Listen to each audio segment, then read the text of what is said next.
মই প্ৰথমে মোৰ পিতৃ প্ৰয়াত তৰুণ গগৈদেৱক স্মৰণ কৰিবলৈ বিচাৰিছোঁ আৰু তেখেতৰ বিদেহী আত্মাৰ প্ৰতি শ্ৰদ্ধা নিবেদন কৰিবলৈ বিচাৰিছোঁ। যি সমষ্টিৰ পৰা তেখেতৰ ৰাজনৈতিক যাত্ৰা আৰম্ভ হ'ল, সেই সমষ্টিলৈ ঘূৰি যোৱাৰ পিছত ৰাইজৰ পৰা যথেষ্ট মই মৰম আৰু আশীৰ্বাদ পাবলৈ সক্ষম হ'লোঁ আৰু সেইকাৰণে মই যোৰহাটবাসী ৰাইজলৈ নিজৰ আন্তৰিক মৰম আৰু শ্ৰদ্ধা নিবেদন কৰিবলৈ বিচাৰিছোঁ। মঞ্চত উপস্থিত থকা আমাৰ কংগ্ৰেছ দলৰ সভাপতি, বিধায়িনী দলৰ দলপতি, নেতৃত্বক মই শুভেচ্ছা জ্ঞাপন কৰিছোঁ যে আজি সৰ্বভাৰতীয় ভিতৰত কংগ্ৰেছ দলৰ ফলাফল আৰু অসমৰ ভিতৰতো আমাৰ ফলাফলে যথেষ্ট এটা নতুন সাহস, এটা নতুন শক্তি কংগ্ৰেছ দলটোক প্ৰদান কৰিছে। মই শুভেচ্ছা জ্ঞাপন কৰিবলৈ বিচাৰিছোঁ আমাৰ দুয়োগৰাকী সাংসদ মাননীয় প্ৰদ্যুৎ বৰদলৈ ডাঙৰীয়াই, যিজনৰ বলিষ্ঠ কণ্ঠ সদনত শুনা পাই নগাঁও লোকসভা সমষ্টিৰ ৰাইজে পুনৰবাৰ তেখেতক নিজৰ মৰম আৰু আশীৰ্বাদ প্ৰদান কৰিলে। মই শুভেচ্ছা জ্ঞাপন কৰিছোঁ ৰকিবুল হুছেইন ডাঙৰীয়াই, যিজনে এটা নতুন সমষ্টিত গৈ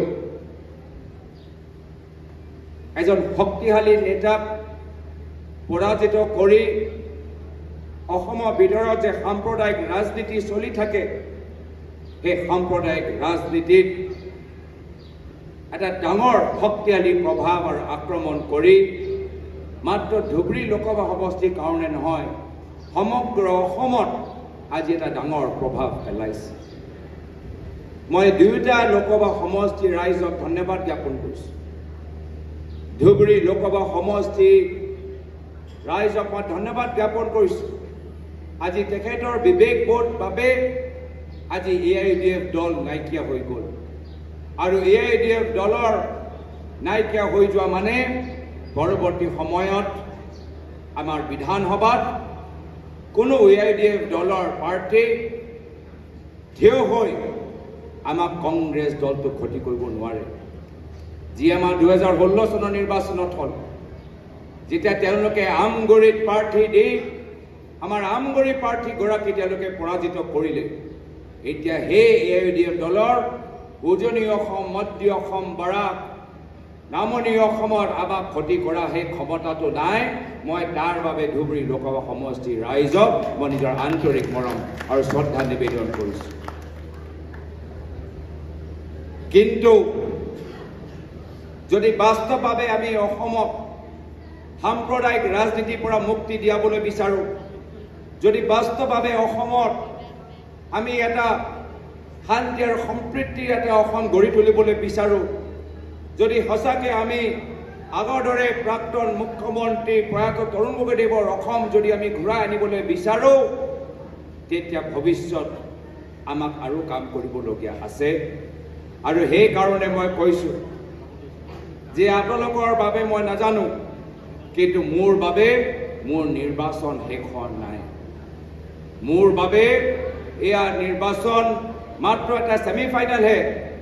আসল ফাইনেল আজিৰ পৰা 2 বছৰ পিছত আমি বিধানসভাত আমি নিৰ্বাচনত খেলিম আৰু সকলোৱে মিলি আমি সেই খেলটো খেলিম আৰু আমি জিকিম। আৰু যোৰহাট লোকসভা সমষ্টিৰ ৰাইজে দেখাই দিলে যে এজন ৰাজনৈতিক অভিভাৱক নহ'লেও যদি ৰাইজে সিদ্ধান্ত লৈ লয়, যদি ৰাইজে নেতৃত্ব লৈ লয়, তেতিয়া ৰাইজে বিজেপিক পৰাজিত কৰা সেই ক্ষমতা, সেই শক্তি অসমৰ জনসাধাৰণৰ ওচৰত আছে, যোৰহাট সমষ্টিৰ ৰাইজৰ ওচৰত আছে। যোৰহাট বিধানসভা সমষ্টিত আমাৰ অভিভাৱক কোন? তাত আমি 11,000 ব্যৱধানত আমি জিকি আহিলোঁ। তিয়ক সমষ্টিত আমাৰ কোনো প্ৰাক্তন বিধায়ক নাই।